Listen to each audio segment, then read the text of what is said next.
అక్కడి నుంచి రావడం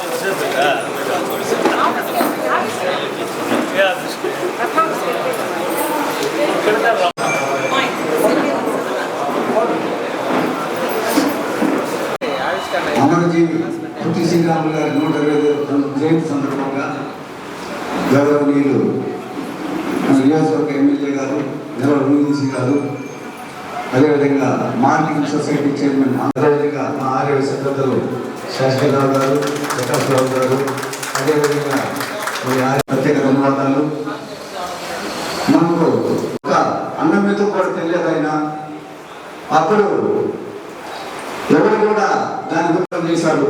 అటువంటి మహనీయులు మనం ఎప్పుడు తెలుసుకోవాలి. రాబోయే రోజుల్లో కూడా ఈ యొక్క సమావేశాన్ని ఏర్పాటు చేశారు ఎమ్మెల్యే గారు.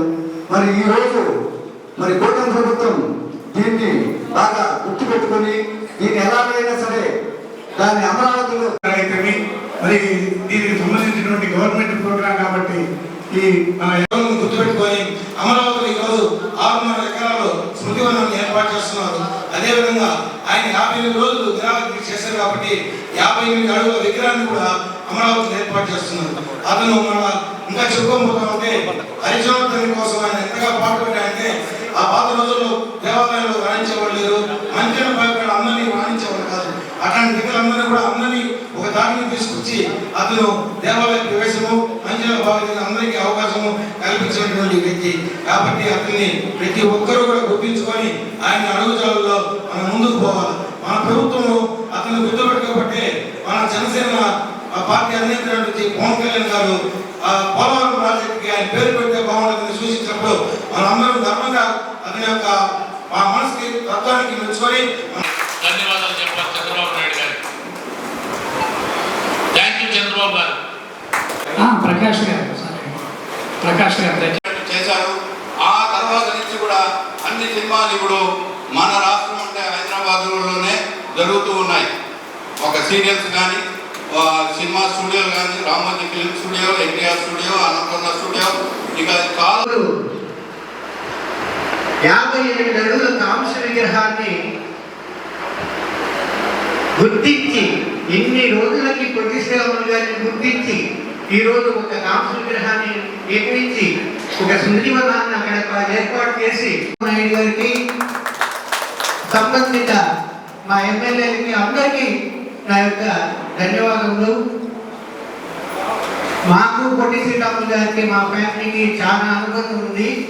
మా తండ్రి గారు టైఫాయిడ్తో బాధపడుతూ నెల్లూరులో మా అవ్వగారి ఇంట్లో ఉంటే ప్రతిదినం ఆయన వచ్చి కూర్చొని, అప్పట్లో టైఫాయిడ్ అంటే చాలా డేంజరస్ డిసీజు,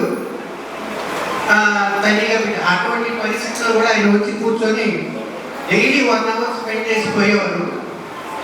ఇంకొక చిన్న ఎగ్జాంపుల్ ఏమంటే, చెన్నైకి వెళ్తే మా మేనమామ గారు ఆల్ ఇండియా రేడియోలో స్టేషన్ డైరెక్టర్ అప్పట్లో, వాళ్ళకి చాలా రోజులు శ్రీరాములు గారు చెన్నై వస్తే ప్రతి దఫా అక్కడికి వెళ్ళి భోజనం చేసేవారు. కానీ ఆయన ఉపవాసం కూర్చునేటప్పుడు, దీక్ష కూర్చునేటప్పుడు వెళ్తే ఎవరు లేరు ఇంట్లో, భోజనం చేయలే, వెళ్ళిపోయింది. మా మామ 3వ రోజు తెలిసి పోయి బీచ్ రోడ్లో ఏం చేయాలి ఈ పని అంటే ఆయన అగేన్స్ట్ కూటమి నాయకులకు, అధికారులకు, మీడియా సోదరులకు, మహిళలకు అందరికీ కూడా పేరు పేరున నమస్కారాలు తెలియజేస్తున్నాను. పెద్దలందరూ పొట్టి శ్రీరాములు గారు 1901లో మార్చి 16వ తారీఖున జన్మించడం జరిగింది. ఆయన జన్మ ఈరోజు ఆంధ్ర రాష్ట్రాన్ని సాధించడం జరిగింది. ఆయన మహాత్మా గాంధీ ఫాలోవర్గా దేశం కోసం ఎంతో పోరాడారు. ఆయన ఫ్యామిలీని సైతం, కుటుంబ సభ్యులు సైతం కోల్పోయినా సరే ఆయన నిరాహార దీక్ష మానకుండా ఆయన తెలుగు ప్రజల కోసం, తెలుగు వారి కోసం ఆయన పోరాడాడు. కాబట్టి ప్రతి ఒక్క తెలుగు వాళ్ళు గుర్తుపెట్టుకోవాల్సిన వ్యక్తి మన పొట్టి శ్రీరాములు గారు. ఆయన ఒక సామాజిక వర్గానికి సంబంధించిన ఆయన కాదు, తెలుగు వారు అందరూ కూడా గుర్తుపెట్టుకోవాల్సిన వ్యక్తి. అలాగే మనం జీవితకాలం మన బిడ్డలకు కూడా చెప్పాల్సిన వ్యక్తి పొట్టి శ్రీరాములు గారు. ఎన్నో ప్రభుత్వాలు పోయినా ఈరోజు కూటమి ప్రభుత్వ నాయకులు ఆయన విగ్రహాన్ని 58 అడుగుల వరకు పెట్టి ఈరోజు ఆయన త్యాగానికి ఒక ప్రతీకగా ఈరోజు విగ్రహాన్ని పెట్టడం, అది చూడడం, అది బ్రాంజ్తో ఆ విగ్రహాన్ని తయారు చేయడం చూడడానికి చాలా సంతోషంగా ఉంది. ముఖ్యంగా కూటమి నాయకులకు, అలాగే పోలవరం ప్రాజెక్టుకి ఆయన పేరు పెడితే బాగుంటుందని మన డిప్యూటీ సీఎం పవన్ కళ్యాణ్ గారు కూడా ప్రస్తావించడం జరిగింది. దాని గురించి కూడా పరిశీలనలు జరుగుతున్నాయి. అది మనందరం కూడా సపోర్ట్ చేయాల్సిన విషయం. ఖచ్చితంగా అది జరగాలని రాదు. ఏ కులంలో జన్మించినా సరే ఆయన చేసే పనులని బట్టి లేదా ఒకరి కోసం ఆయన చేసే త్యాగాల్ని బట్టే ఆ కులానికి ప్రత్యేకత వస్తుంది. అలాగే మనందరం కూడా నేను అదే నమ్ముతాను.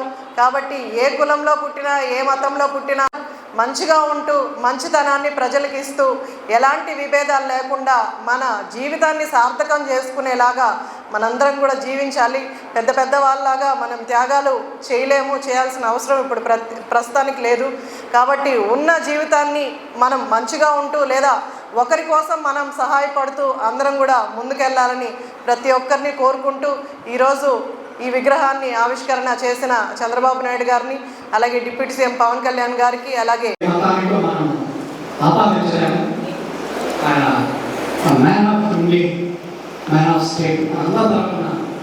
ప్రతి ఒక్కరు కూడా అతి గొప్పగా నివాళులర్పించగలిగినటువంటి గొప్ప వ్యక్తి. అందుకే నేను ఆలోచన చేయాలి. ఈ కార్యక్రమానికి చేసినటువంటి అందరూ కూడా ఒకసారి ధన్యవాదాలు తెలియజేసుకుంటూ, అదేవిధంగా పత్రిక విలేకరులు, మీడియా చేస్తుంటారు.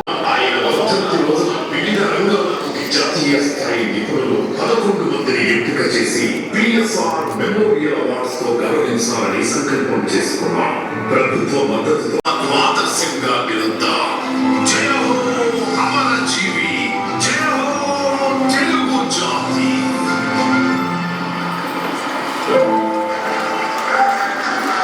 జయ హో అమరజీవి, జయ హో తెలుగు జాతి. అకుంఠిత దీక్షతో కేవలం 6 నెలల్లోనే ఈ విగ్రహ ఆవిష్కరణ మహోత్సవాన్ని పూర్తి చేసినటువంటి ఈ పొట్టి శ్రీరాములు మెమోరియల్ ట్రస్ట్ సభ్యులు ప్రతి ఒక్కరికి కూడా శుభాకాంక్షలు తెలియజెప్తూ ఉన్నాము. అలాగే అమరజీవి శ్రీ పొట్టి శ్రీరాములు గారి 58 అడుగుల విగ్రహం ప్రారంభోత్సవం సందర్భంగా గౌరవాన్ని కల్పిస్తూ భారత ప్రభుత్వం తపాలా శాఖ ద్వారా ఒక ప్రత్యేక తపాలా కవర్ ని రూపొందించారు.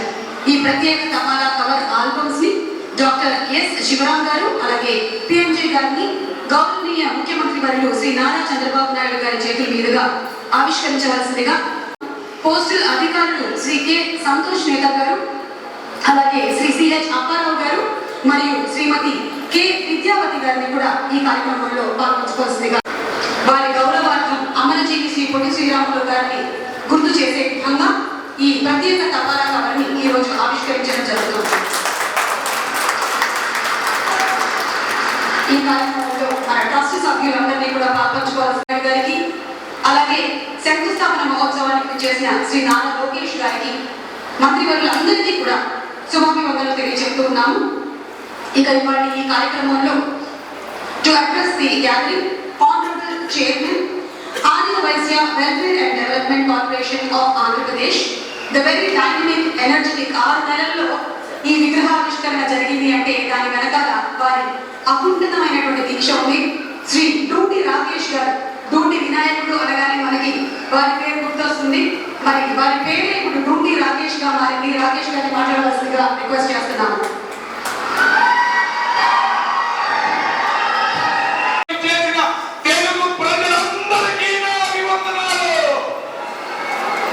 అదేవిధంగా ఈ కార్యక్రమం మనం ఇక్కడ చేసుకోవడానికి మన